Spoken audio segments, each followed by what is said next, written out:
Hello and welcome to frankly speaking. नमस्कार और आपका स्वागत है। और हिमंता बिस्वा शर्मा जी, आप असम के मुख्यमंत्री हैं। सबसे पहले तो आपको बधाई कि आपने अपना 1 साल का टेन्योर पूरा किया है और आज हम असम के बारे में और देश के बारे में बात करेंगे।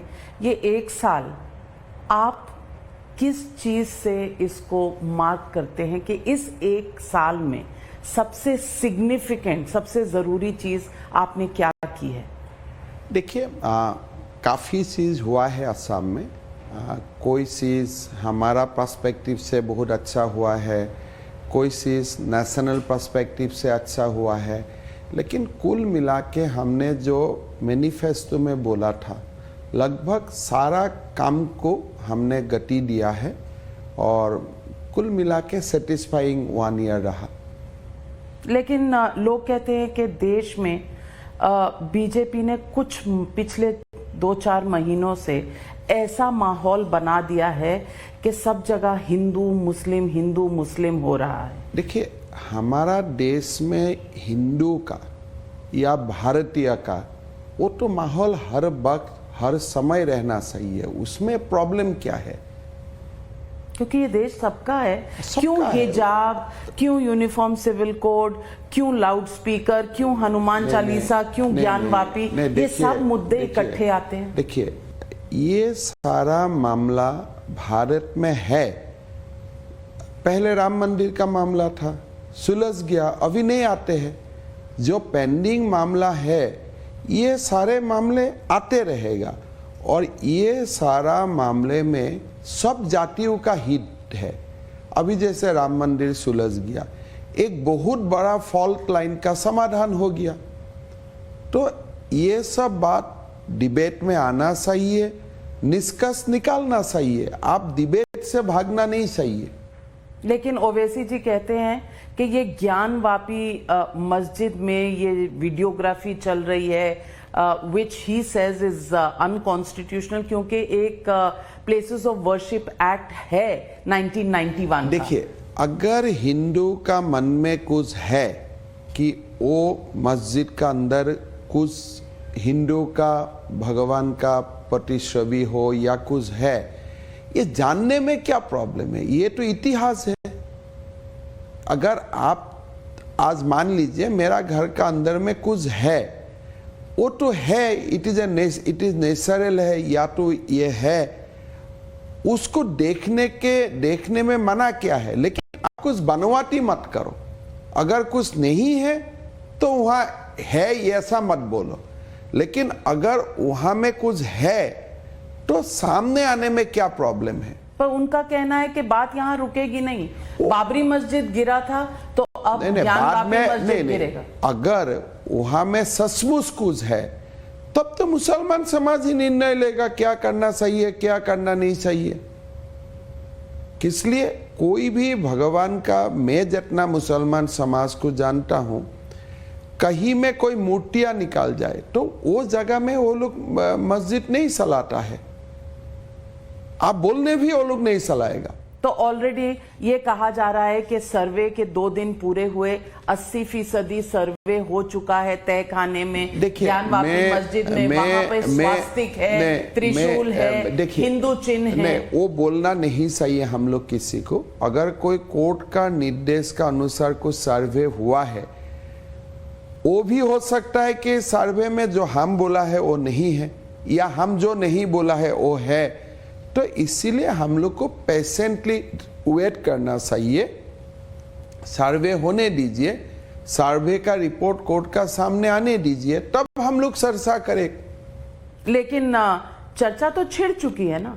ओवैसी जी कह रहे हैं कि देश में विभाजन करना शुरू हो चुका है। देखिए, देश में एक बार विभाजन हो चुका है, दूसरा बार विभाजन ना हो, इसीलिए हमारा आपस का जो भी मामला है इसको सुलझा लेना चाहिए। What about the 1991 Places of Worship Act? वो कौन बनाया, कैसे बनाया वही जाने, लेकिन जो भगवान तो है। अरे भगवान को आप कानून से कैसे गिरेगा? भगवान है, वो तो कानून का ऊपर में होता है। लेकिन आपने अभी कहा कि जो भी कोर्ट कहे वो कोर्ट भी बोलता है ना कि भगवान का जगह में होता है। कभी कोर्ट बोला है कि भगवान नहीं है, कोर्ट कभी बोला है कि भगवान का एक स्थान नहीं है।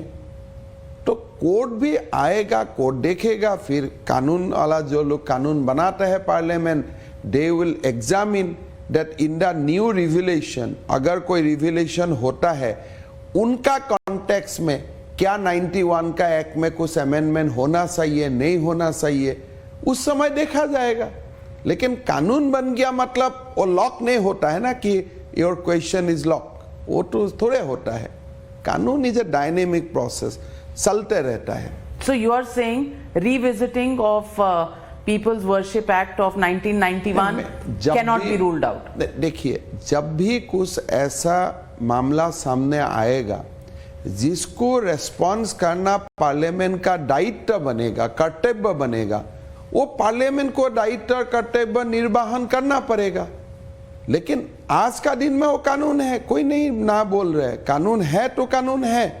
लेकिन कानून ऐसा नहीं है कि except basic structure of the constitution आप सबको चेंज कर सकता है with the change of time, provided parliament gives its majority.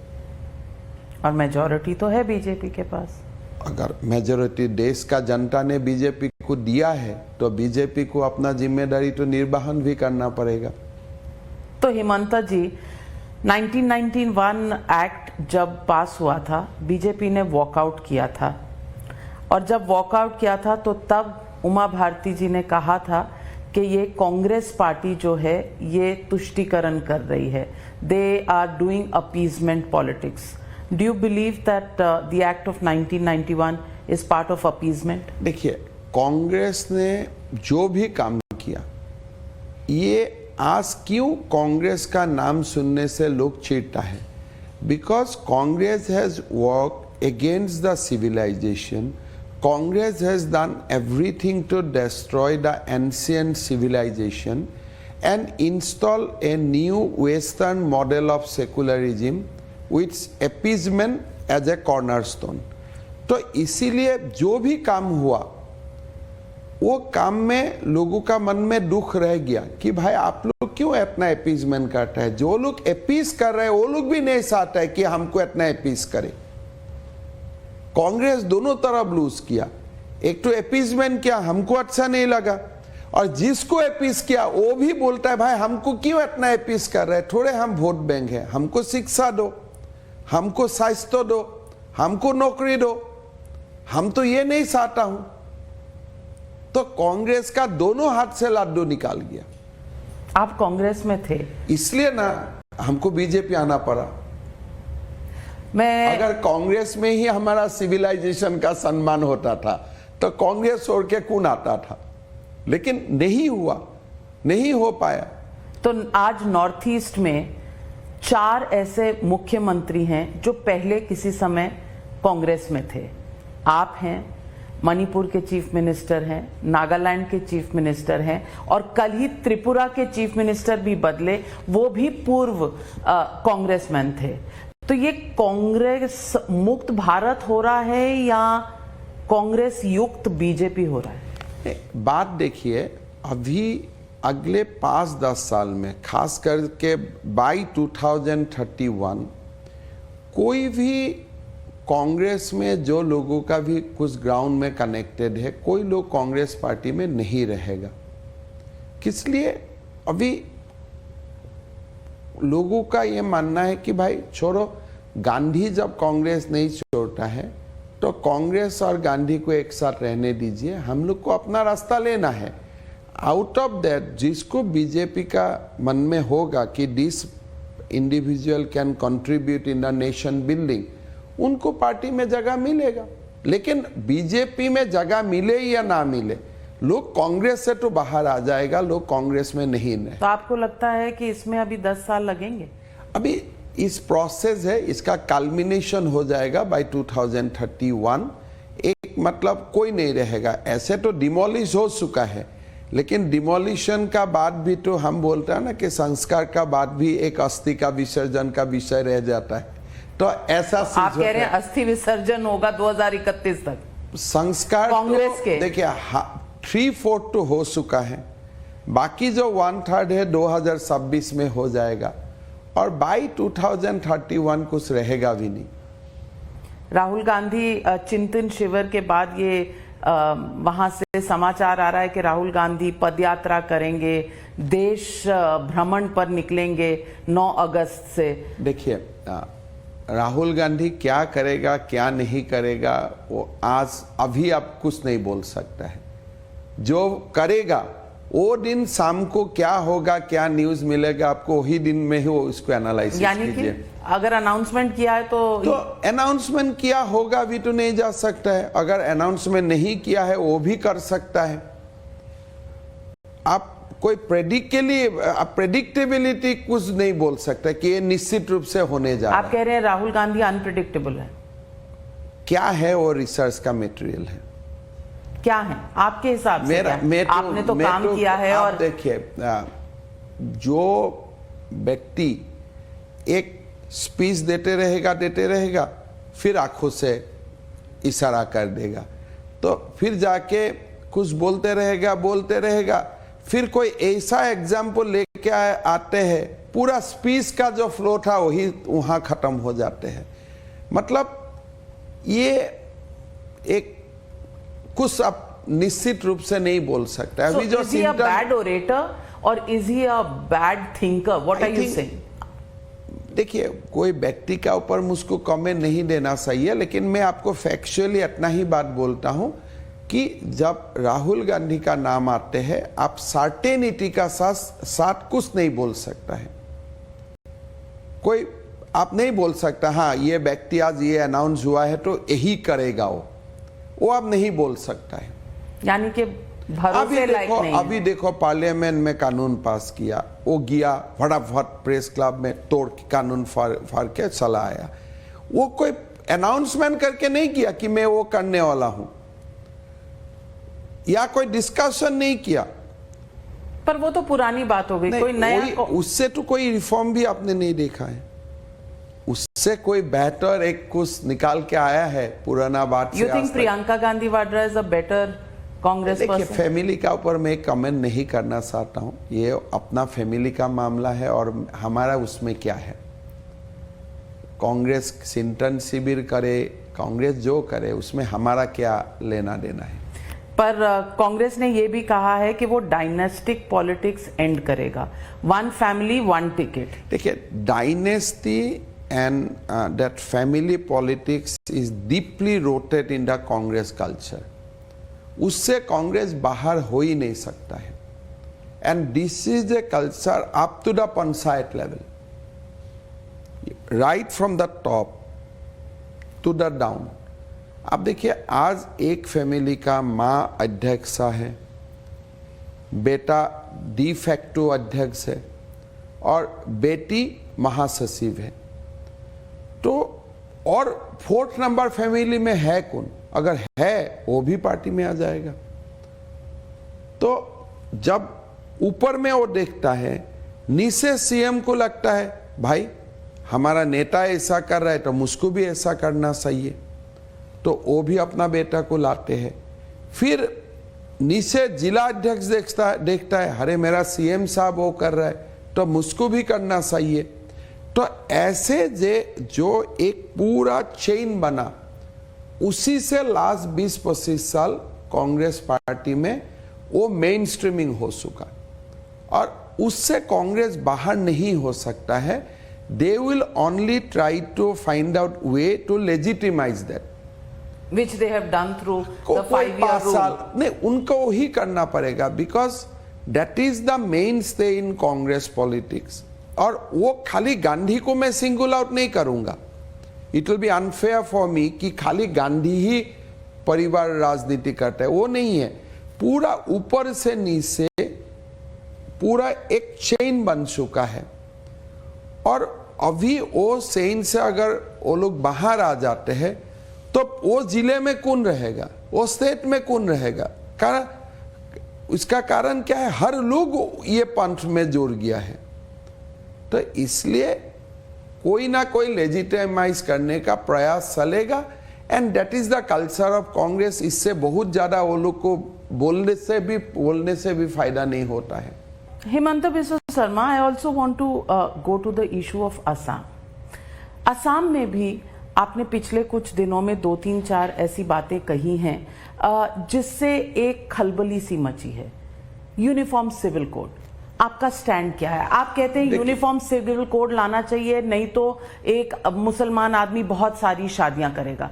तो आपका बेसिक यूनिफॉर्म सिविल कोड का जो ऑब्जेक्टिव है कि मेंस राइट्स शुड बी कर्टेड। देखिए, मेरा बात एकदम सिंपल है कि अभी जब हम जितना चर्चा करता है, मुसलमान महिला को लगता है कि comparative to the Hindus our rights has been compromise.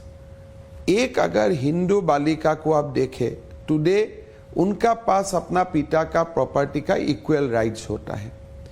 कोई हिंदू व्यक्ति कानूनन दूसरा बीबी घर में नहीं ला सकता है, लेकिन every day our Muslim girls are suffering out of that. उनका पास अगर 3 शादियों तक क्वेश्चन भी नहीं कर सकता है, पिता का आपको जो प्रॉपर्टी है उसमें आपको अधिकार नहीं मिल सकता है।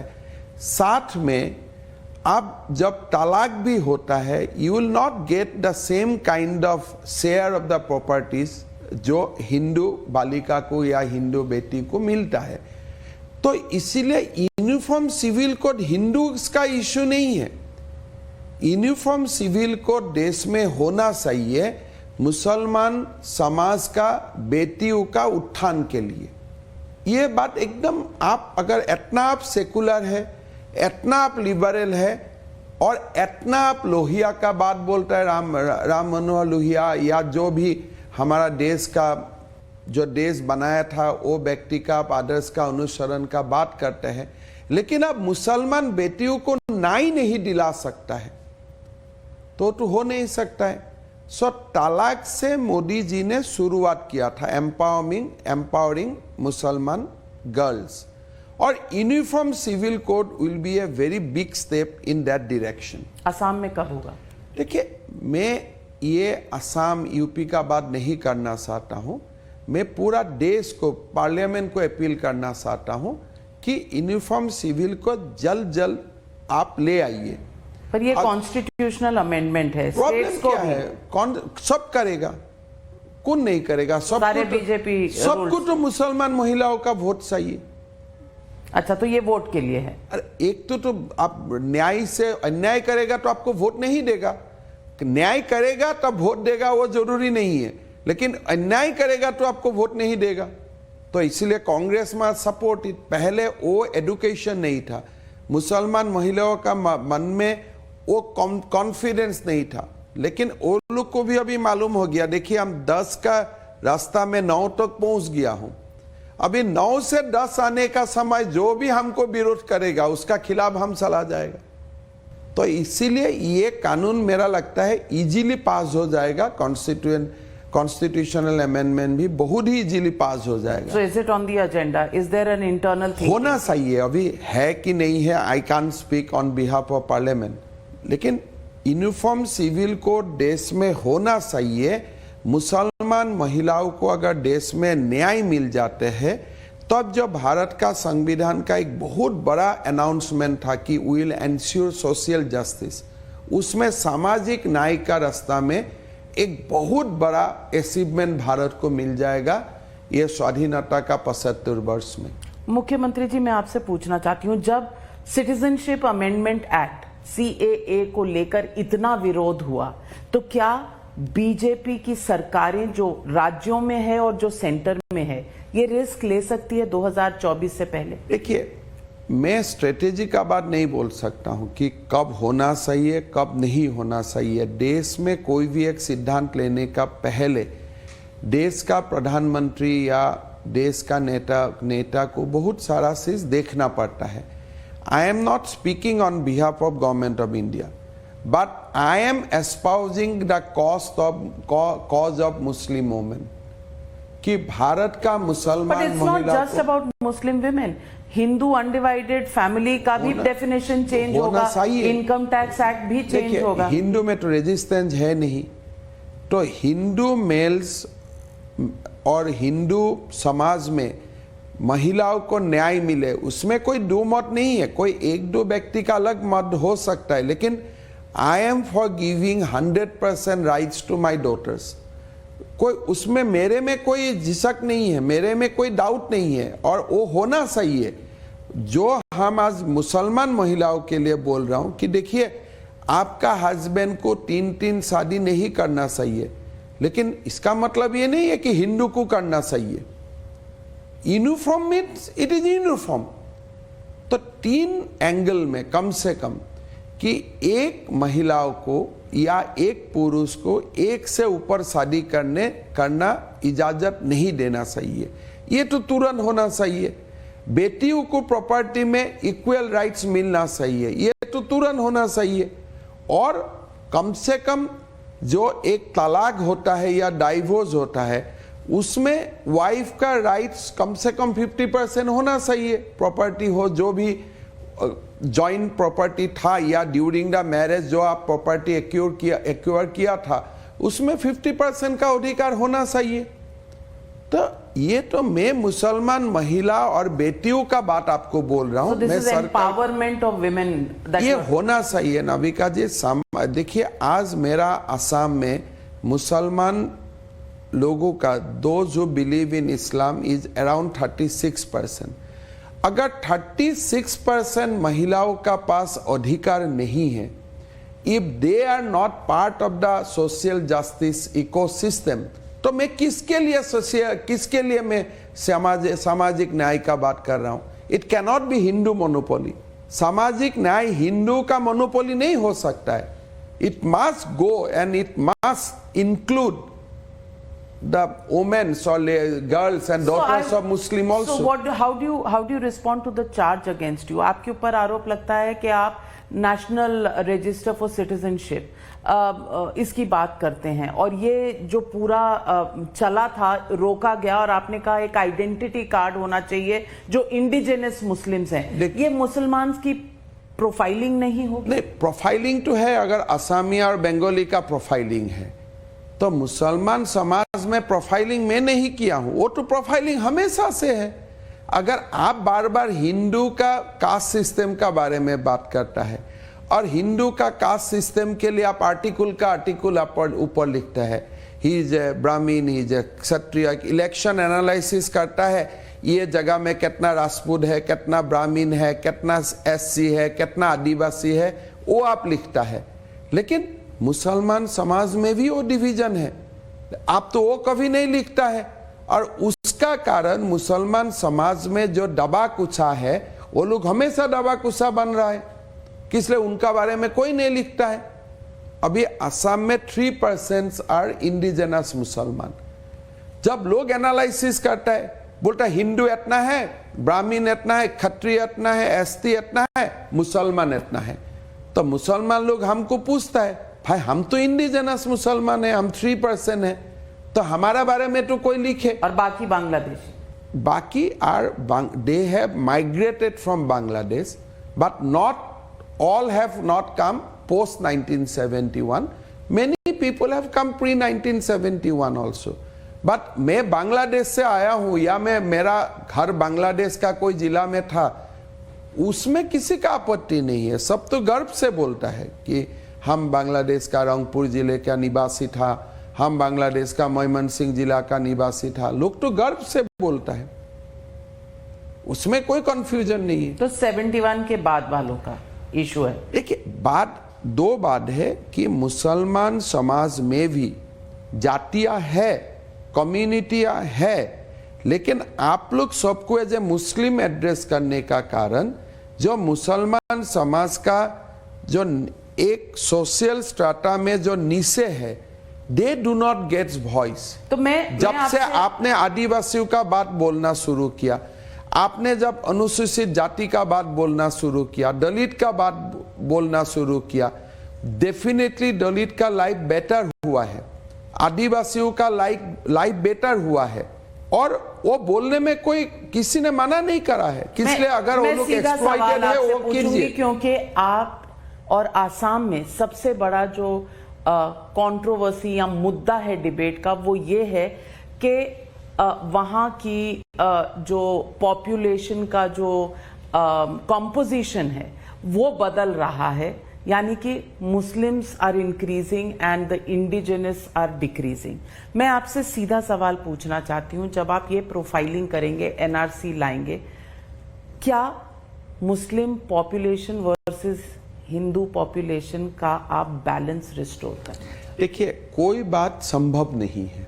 आज जो ग्रोथ ऑफ मुस्लिम ये एक हकीकत है, इसलिए मैं प्रिफर करता हूं आप एनआरसी सीए से मुस्लिम पॉपुलेशन का ग्रोथ नहीं रुका सकता है।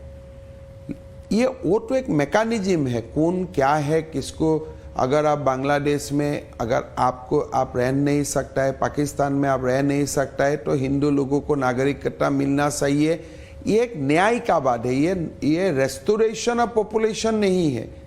रेस्टोरेशन ऑफ पॉपुलेशन या बैलेंसिंग ऑफ पॉपुलेशन आपका अगर आपको चाहिए तो आपको एजुकेशन लाना पड़ेगा, हेल्थ का पावर देना पड़ेगा, स्किल देना पड़ेगा, फाइनेंशियल इंक्लूजन देना पड़ेगा। मुसलमान समाज को वो न्याय देना चाहिए और ये हमारा फर्ज बनता है कि वो न्याय देना चाहिए। और अभी असम में हम सबसे ज़्यादा मुसलमान कन्याओं का एजुकेशन के लिए सबसे ज़्यादा काम कर रहा हूँ। That is their entitlement.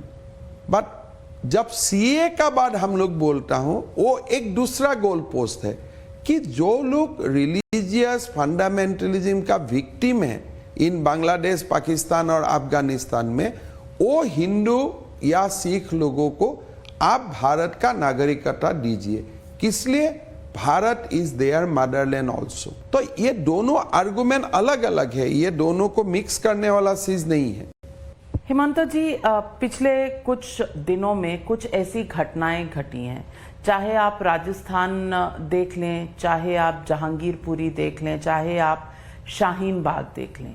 एक तरफ रामनवमी पर पत्थरबाजी होती है, करौली देख लीजिए, अलवर में डिमोलिशन होती है, बुलडोजर आता है। दूसरी तरफ बीजेपी के जो दिल्ली के अध्यक्ष हैं वो कहते हैं रोहिंग्या सेटल्ड हैं शाहीन बाग में। देखिए, मेरा एक सिंपल क्वेश्चन आंसर है, जहां भी बीजेपी सरकार है वहां में ये सब नहीं होता है। आप असम में जितना हनुमान चालीसा कीजिए, करिए, मैं भी पार्टिसिपेट किया, हम लोग 50,000 लोग एक साथ हनुमान चालीसा किया और साथ में मुसलमान लोग भी आया के बाहर से देखा, कोई प्रॉब्लम नहीं है। और असम जैसा मुसलमान बहुल स्टेट भारत में दूसरा कोई है भी नहीं, if you exclude Kashmir valley. लेकिन वहां में बीजेपी सरकार है, सब जानता है कि भारत में हिंदू का हनुमान चालीसा। मध्य प्रदेश वो भी तो बीजेपी रूल्ड है। खरगोन में क्या हुआ? नहीं, वो तो इमीडिएटली वो तो चुनाव के लिए, इसके लिए कोई लोगों ने ये ड्रामा किया कि हनुमान चालीसा नहीं होना चाहिए। लेकिन आप एक बात जनरली आप देखिए, जहां भी बीजेपी का सरकार है वो जगह में कम्युनल टेंशन बहुत ज्यादा अंदर से नहीं होता है, बाहर से लोग जाके करने का कोशिश करता है। तो कर्नाटका में जब हुआ, कर्नाटक में हिजाब का जो बात है, बाहर का लोग ज्यादा टीवी में बोलता है, मैं तो कर्नाटक का लोगों को इतना नहीं देखा है उसका ऊपर डिबेट करते हुए। तो कर्नाटक ने मुद्दा तो उठाया, मुद्दा तो उठा कर्नाटक के कॉलेज से। नहीं, कर्नाटक में तो इन्वेस्टमेंट भी आ रहा है। कर्नाटक में कॉलेज का मुद्दा था, वो कॉलेज में ही सीमित था, आपने लाके ये देश का मुद्दा बना दिया। हाँ, आपने मतलब मीडिया, लिबरल और सेकुलर लोगों ने। अच्छा, वो कौन है, उनका क्या डेफिनेशन? उनका जो है, जो आप भी चैनल में उनको हमेशा न्यूज आवर में फ्रैंकली स्पीकिंग में मिलता रहता है। देखिए, कर्नाटक का कॉलेज का एक मुद्दा है, हिजाब पहनना नहीं पहनना। कोर्ट ने बोला भाई यूनिफॉर्म पहनो, हिजाब मत पहनो, घर में जाके जो पहनना है पहनो। एक कॉलेज का इशू है, आप लाके देश का इशू क्यों बना दिया? इतना कितना कॉलेज का इशू बनते रहता है, कॉलेज यूनियन का डेली झगड़ा चलता है, कॉलेज का स्पोर्ट्स मीट का बाद झगड़ा चलता, ये सब तो देश का आपकी एजेंडा पार्टी में ने नहीं आता। जेएनयू का इशू देश का इशू नहीं बना दिया? अरे जेएनयू में अगर कोई बोलता है कि भारत हमारा देश नहीं है, वी वांट फ्रीडम, वो तो एक सेडिशन का मामला बन जाता है। That's a completely off a different footing. और जब वहां से पूरा नेशनल पॉलिटिकल लीडर्स लेफ्ट लोगों जाके वहां में लंगर पाट बना लेता है, तब तो नेशनल इश्यू बनता है। लेकिन एक स्कूल का 2 छात्रियों का बीच में कंफ्यूजन था कि भाई मुझको किसी ने बोला हिजाब पहनो, कॉलेज का प्रिंसिपल बोला यूनिफॉर्म पहनो। ये सिंपल सा डिबेट था। कॉलेज का प्रिंसिपल ही एक साथ सबको बैठा के समझा देता था, भाई बेटी अभी यूनिफॉर्म पहनो, क्लास करने में अच्छा होगा, घर में जाके हिजाब पहनो। इतना सिंपल 5 मिनट का बात है। सेडिशन खाली जेएनयू की वजह से होता है? अगर और जिग्नेश मेवानी अगर प्रधानमंत्री के खिलाफ ट्वीट करे तो उसको आप 2500 किलोमीटर दूर जाके अरेस्ट कर लेंगे। आपने बात को नहीं समझ रहा है। जिग्नेश मेवानी का जो ट्वीट था वो प्रधानमंत्री जी का खिलाफ क्या बोला उसका हमने कभी कॉग्नाइजेंस नहीं लिया। लेकिन नाथुराम गडसे को भगवान मानने वाला, मतलब भगवान और गडसे कब समान हो गया? तो you are defaming my right to worship कि मैं भगवान का, गडसे और भगवान is in the equal footing. वो नहीं हो सकता है ना देश में। पर आपने तो जब किसी ने एफआईआर दिया, हमने कार्रवाई किया, और अगर आप एफआईआर उसमें बेल मिलता है तो मॉलेस्टेशन केस में अंदर कर दीजिए। आप नाविका जी, आप एक महिला है, कोई महिला कोर्ट में जाके 164 स्टेटमेंट देगा कि मुझको मॉलेस्ट किया गया है?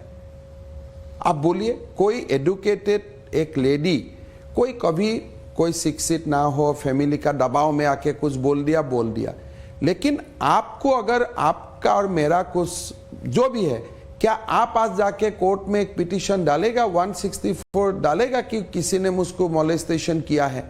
आप जिग्नेश मेवानी हो और ABCD हो, लेकिन हर समय महिलाओं का जो स्टेटमेंट है उनको ज्यादा एम्फेसाइज देना चाहिए। Hemant ji, balance lies with the lady. ये कहा जाता है the state not only has to be just but it has to be seen to be just. हाँ, बिकॉज स्टेट जो होता है, सरकार जो होती है, उसको मैग्नानिमस तो इसीलिए आप मैग्नेमियस होते हुए हम उनको थाना में बैठने दिया, टीवी देखने दिया, लोगों से मिलने दिया। लेकिन जहां तक महिलाओं का ऊपर मॉलेस्टेशन का बात था, उसमें तो मैं कॉम्प्रोमाइज नहीं कर सकता हूं ना। तो ये पॉलिटिक्स की बात है? ये पॉलिटिक्स का बात नहीं, this is rights of A women. Because अरे आप बात बोलिए। गुजरात में चुनाव आ रहे हैं तो जिग्नेश मेवानी मैं तो वो दिन तक क्या गुजरात में चुनाव आ रहा है, वो कितना बड़ा MLA मेरा मालूम भी नहीं था। हाँ, आपको तो नाम भी नहीं मालूम, मैं कुछ भी मालूम नहीं था। गया था तो आपने कहा वो कौन है? मैं आज आपकी पुलिस जाती है 2500 किलोमीटर। वो तो मेरा अनुमति का जरूरत नहीं है ना। मेरा पुलिस राजस्थान जाते हैं, मेरा पुलिस यूपी जाता है। अभी आप आसाम पुलिस को देखिए। आज जब मैं आपको बात कर रहा हूं, कम से कम 6-5 टीम भारत का बहुत कोई स्टेट्स में है। किसने सारे जो इंटर स्टेट क्राइम है उसके लिए हम लोग एक नेटवर्क का अंदर काम कर रहा हूं। Even Congress ruled state also help us. State like Rajasthan has handed over many criminals to us. तो वो एक अलग बात है। लेकिन जब मेरा पास कंप्लेन आते हैं कि मेरा ऊपर मॉलेस्टेशन हुआ है, तो क्या आप उनको संज्ञान में आप नहीं लेगा? तब काल अगर कोर्ट पूछता है कि आप क्यों इसका संज्ञान नहीं लिया, तो कोर्ट बेल दे दिया तो ठीक है, लेकिन हम संज्ञान नहीं लेता था और वो महिला कोर्ट में चला जाता था, तब मेरा क्या होता था कि भाई वो कोई जिग्नेश मेवानी है इसलिए आप उनसे कार्रवाई करने का आपने हिम्मत नहीं रखा। थोड़ा सिंपलिस्टिक एक्सप्लेनेशन। बहुत सिंपलिस्टिक मामला है कि भाई जब महिलाओं का ऊपर कुछ होता है उसमें आप टूट पड़ो। पी चिदम्बरम जी ने आप पूरा टूट पड़ो। कभी उस जैसा लोगों का खिलाफ जो भी कंप्लेन आता है महिलाओं का खिलाफ, कोई महिलाओं का मॉलेस्टेशन करना, रेप करना, आपका नीति 0 टॉलरेंस का होना चाहिए। मैं तो पहुंच जाता हूं जो घर में बलात्कार होता है उस माँ पिताजी महिलाओं को मिलने के लिए, भाई पुलिस अच्छा से इंक्वायरी किया ही नहीं, then I constitute special court, और जब तक फांसी का सजा नहीं होता है मैं छोड़ता नहीं हूं। बिकॉज जो समाज में माँ और बेटी का सम्मान नहीं होता चिदम्बरम ने है। कहा इसीलिए प्रथा शुरू हो गई कि पंजाब देखिए, पुलिस दिल्ली चली जाती है देखिए, और आपके बीजेपी वालों को भी ये उठा देखिए, लेती है। पी चिदम्बरम एक बहुत बड़ा जूरिस्ट है, या वो क्लेम करता है मैं बहुत बड़ा जूरिस्ट हूँ। एक स्टेट से एक स्टेट जाके पुलिस को क्रिमिनल को अरेस्ट करना, ये भारत में वो हमेशा चल रहा है। ओनली थिंग जूरिस्ट नहीं, वो पूर्व होम मिनिस्टर जो भी रहते है, उनका समय में कम से कम 5 लाख लोग ऐसा होगा जिसको interstate police has arrested. Tripura मासदेव अरेस्टेड फ्रॉम असम। तजिंदर बग्गा, तब क्यों कहा किडनैप नहीं हो नहीं, गया? आपको लोकल पुलिस को इन्फॉर्म करना चाहिए, आपको ट्रांजिट रिमांड लेना चाहिए। There is a procedure prescribe in CrPC. जब मैं गुजरात गया या जब मैं राजस्थान गया, अभी एक नादिम नाम का एक लड़का को हम लोग अरेस्ट किया था कोई एक दूसरा क्राइम में, हमारा पुलिस राजस्थान पुलिस को जाके रिपोर्ट किया, फिर राजस्थान पुलिस का साथ मिलके हमने कोर्ट में रिमांड एप्लीकेशन डाला, फिर रिमांड मिला, फिर असम में लेके आया। ऐसे भी जब जिग्नेश मेवानी का अरेस्ट का समय हुआ, अब जब पीछे जाके मैं इसको एनालाइज किया, हमारा पुलिस ने पहले गुजरात पुलिस को इन्फॉर्म किया, फिर लोकल कोर्ट से रिमांड लिया, फिर लेके आया।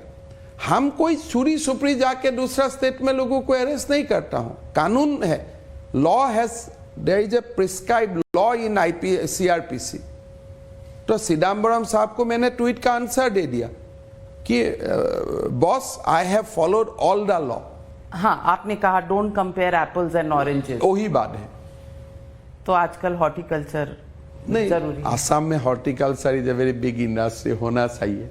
मैं आपसे सवाल ये भी पूछना चाहती हूँ कि आसाम एक ऐसा राज्य है जिसका एक डूबियस डिस्टिंक्शन है कि सबसे ज़्यादा जितने भी सेडिशन केसेस हैं वो आसाम में होते हैं। देखिए, आसाम में ये my respectful submission will be कि आसाम में सेडिशन का केस होना कोई इरेगुलरिटी नहीं है, बिकॉज आसाम में ऐसा संगठन था, उग्रवादी संगठन था, those who have waged war against the state, not from today, from the day of independence.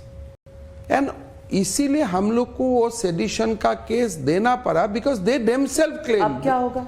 नहीं, अभी पता नहीं माननीय कोर्ट क्या बोलता है। कल अगर मैं परेश बरुआ को अरेस्ट करना पड़े, मैं बात नहीं करता हूं इनको मैं अरेस्ट कर रहा हूं, इसलिए we are in some kind of dialogue, but मान लीजिए उनको मैं अरेस्ट करना पड़ा, तो मैं सेडिशन केस तो उनका ऊपर देना ही पड़ेगा, because they themselves claim that we don't want to be in the union of India.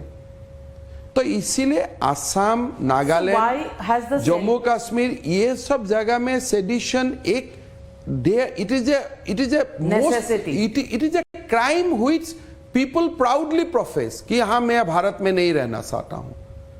तो ये तो चल ही रहा है। तो those who doesn't know the history of India and particularly history of North East, वो भूलेगा देखो आसाम में इतना सेडिशन का केस है, हम तो लड़ते रहा वो सबसे। तो कोर्ट को नहीं आती? नहीं, कोर्ट को I am sure that lordships will take into cognizance कि those who are waging arm struggle against the union of India और those who are asking for sovereignty of the country, उनका खिलाफ whether there will be sedition और there will be some special act, कुछ तो लगाना ही पड़ेगा आपको।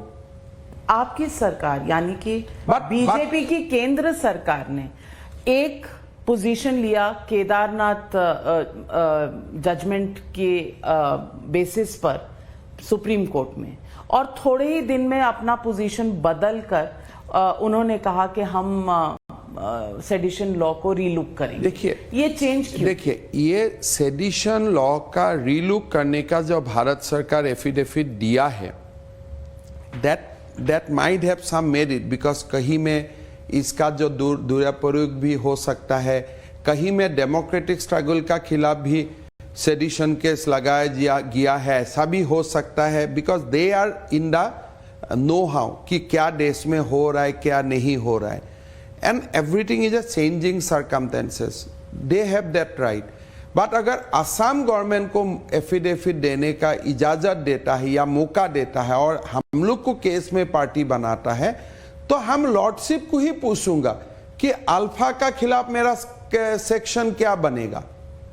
What section I will arrest alpha cadres, what section I will arrest PLA cadres, जो Assam rifles Indian army को हर दिन मारता है, फिर वीडियो में आके क्लेम करता है कि हमने मारा। पर आप ये तो मानेंगे असम की ULFA issue, insurgency issues apart, every government has used it as a tool of politics. देखिए ये एक परसेप्शन है, लेकिन हम क्यों करें?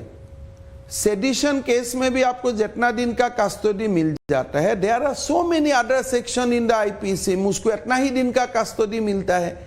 ये सब इंटेलेक्चुअल एक डिबेट होता है। प्रैक्टिकल लाइफ में लोग इतना नहीं सोचता है कि भाई इसको सेडिशन डालो तब ज्यादा दिन मिलेगा। आपकी सरकार ने डाला है, बीजेपी सरकारों ने यूज किया है। देखिए मैं यही बोलना चाहता हूं कि ये कोई ब्रेड एंड बटर वाला इशू नहीं है।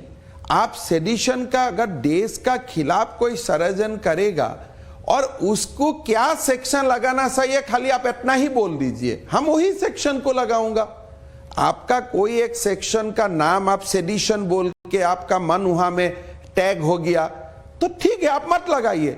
लेकिन जब भारत का खिलाफ बोलता है, जो भारत को तोड़ना चाहते हैं या भारत का अगेंस्ट में आर्म स्ट्रगल करना चाहते हैं, agree that there is a restraint even on parts of the governments and BJP governments in use of नहीं, नाबिका जी मेरा बात कंप्लीट अलग है। मेरा कोई प्रेम नहीं है। आपको सेडिशन सब अच्छा नहीं लग रहा है, उसको चेंज कर दीजिए। लेकिन सुप्रीम कोर्ट को या देश का पार्लियामेंट को कोई तो मुझको वेपन देना पड़ेगा to fight against the people who are fighting war against India. आप सरकार का खिलाफ जो कर रहे हैं उसका ऊपर आप सेडिशन मत लगाइए, मैं उसका पक्ष में नहीं हूं। लेकिन जो देश का खिलाफ कर रहे हैं उनका ऊपर आप क्या लगाएगा?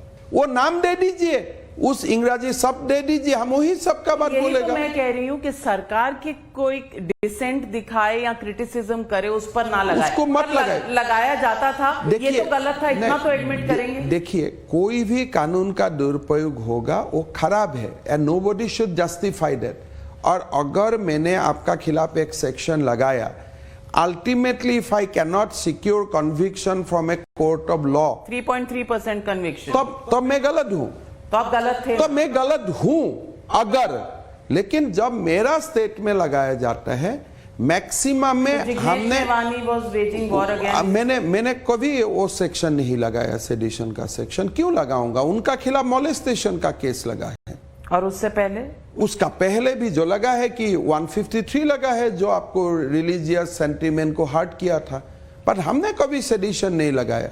हिमंता जी, लेकिन आपको देखिए, आपका चैनल का थ्रू से मैं ये बात बोलना चाहता हूं कि एक तो आपने एक नक्शा दिखाया कि सरकार को जो क्रिटिसाइज किया इसका कारण सेडिशन लॉ का दुरुपयोग होता है, लेकिन जो बोनाफाइडी प्राउडली स्टेट का अगेंस्ट काम कर रहा है, they are waging war, daily video में आता है, हाँ मैं ये ऑफिसर को मारा, मैं देश में नहीं रहना चाहता हूं, तो उसका खिलाफ हम क्या सेक्शन लगाएगा?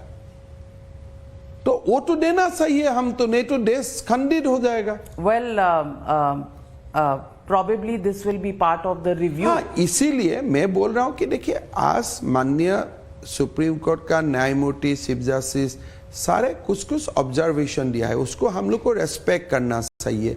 कहीं भी दुरुपयोग होना हुआ है तो उसको रेक्टिफाई करना चाहिए, और लॉर्डशिप का सामने ही बोलना चाहिए कि ठीक है, सरकार का खिलाफ जो बोलता है उनका खिलाफ सेडिशन केस लगाना गलत है, मैं भी मानता हूं। लेकिन देश का खिलाफ जो बोलता है उनको मैं क्या करूं?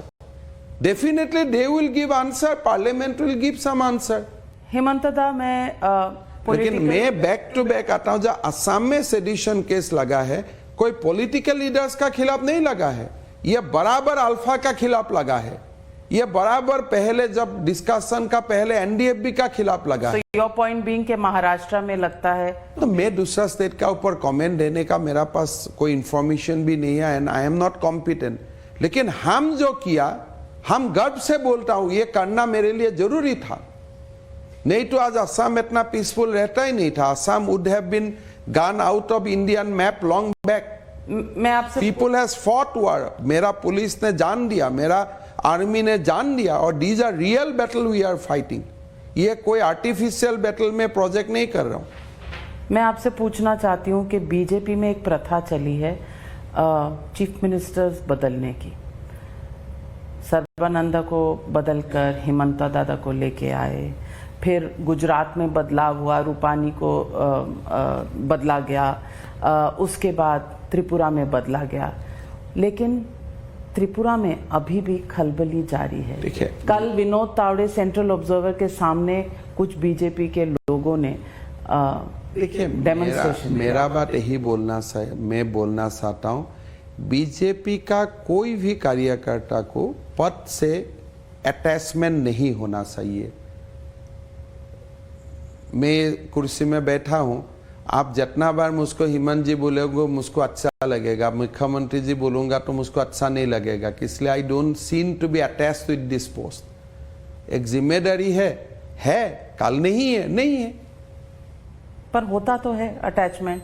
होना नहीं चाहिए, लेकिन पर वो तो फिर साधु महात्मा बन जाने के व्यक्ति होने का नाते अटैचमेंट मेरा हो जाता है, लेकिन डी अटैचमेंट का प्रैक्टिस करना ही सनातन धर्म है।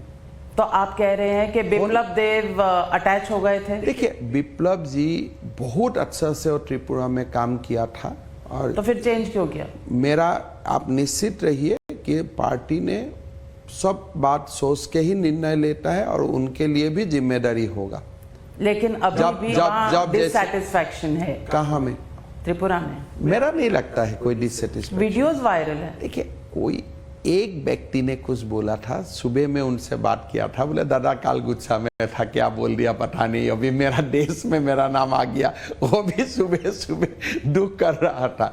नॉर्थ ईस्ट का लोग बहुत ही सिंपल होता है, दे डू नॉट, सब कोई जब मन में आता है बोल देता है, बस इतना ही है।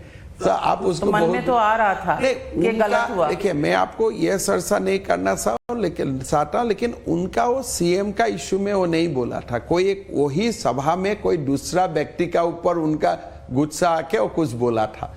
आप अगर वीडियो सुने, उसमें कोई सीएम सेंज वाला रेफरेंस नहीं था, वो एक दूसरा था, दोनों व्यक्ति का व्यक्तिगत कुछ था। तो लेकिन सुबह में उनसे बात किया, क्या था काल, क्यों इतना टीवी में आ गया? बोले दादा क्या करे, अब हमको सबने रिकॉर्ड कर लिया।